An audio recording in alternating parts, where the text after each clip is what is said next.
आपल्याला बनवायचं आहे। मोहोळला राष्ट्रीय महामार्ग गेला, रेल्वे गेली, परंतु आंबेडकरच्या दडपशाहीनं या मोहोळचा सत्यानाश करण्याचं काम केलं। ती बाजारपेठ संपवण्याचं काम झालं।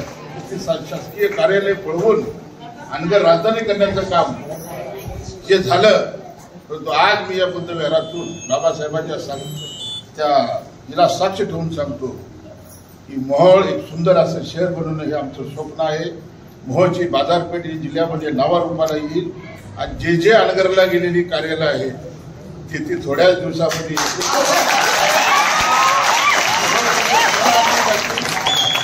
मोहोळ एक बाजारपेठ पुन्हा एकदा मोहोळला गतवैभव मिळवून देणं, तुमच्या मोहोळच्या स्वातंत्र्याला हातभार लावणं म्हणून एक मोहोळच्या आमदार म्हणून विधानसभेत आणि विधानसभेच्या बाहेर बाळासाहेब हा राजू खरे आपण पाचाल जे 30 वर्षात झालं नाही ते इथं 5 वर्षात मला करायचं आहे। आज अशी चर्चा आहे की आमदार म्हणतो की आमचं सरकार, तुझं सरकार कसं? आता शिवसेनेचा मुख्यमंत्री माझा ऐकणार का त्याचा ऐकणार? माझा ऐकणार ना। घरी तुतारी मी घेतली असती, 34 वर्ष तिकडे होतो ना। पैशांची काय आपल्याला अडचण नाहीये। शिंदे साहेब असू द्या, उद्धव साहेब, नगर परिषद पण आणायची आहे। आपण पुन्हा एकदा तुम्हाला सांगतो, मोहोळला एक सुंदर शहर आपल्याला बनवायचं। मोहोळची बाजारपेठ उद्ध्वस्त करण्याचं महापाप जातीचा बनावट दाखला घेऊन लढणाऱ्या यशवंत मानेंनी केलं।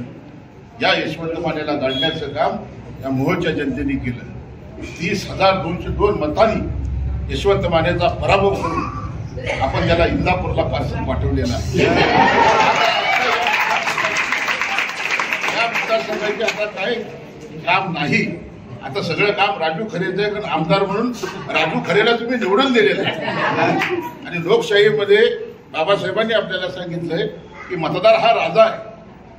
आता कोण मालक नाही, तर लोकशाही आहे। मालकशाही आता संपलेली आहे। त्यामुळे जे कार्यालय गेलेले आहेत तिथे कार्यालय मोहोळला येतील। जास्त आगाऊपणा केलं तर अनगर माड्याला जोडलं जाईल।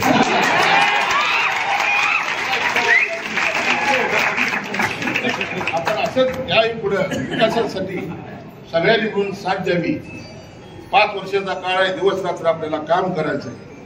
सरकार कुणाचंही असू द्या, बाळासाहेब बरोबर, रमेश बाळासाहेब बरोबर, सोलापूर जिल्ह्यात सर्वात जास्त निधी मोहोळ शहराला येईल। जे 4,000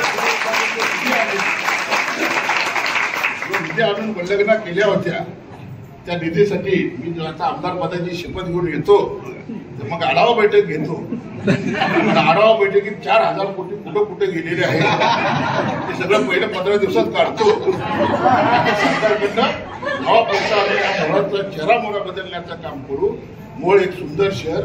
मला 2 मुली आहेत आणि मी इलेक्शनमध्ये माझा बाळासाहेब अजेंडा होता की मोहोळमध्ये मुलींसाठी स्वतंत्र असं सुरक्षित महाविद्यालय उभा करायचं।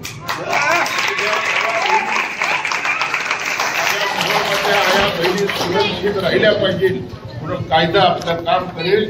गुंडशाही, दादागिरी, दडपशाही, तानाशाही बिलकुल मोहोळमध्ये चालू दिली जाणार नाही। कायद्याचं राज्य मोहोळमध्ये असेल एवढं या सरकारला उत्तर देताना सांगतो। आपण सगळ्यांनी या शहराच्या विकासासाठी हातभार लावा। आणि मी मगा म्हणाल्याप्रमाणे आपल्याला शिवशक्ती आणि भ्रमशक्ती एकत्र करून उद्याची नगरपालिका जिंकायची लक्षात ठेवा।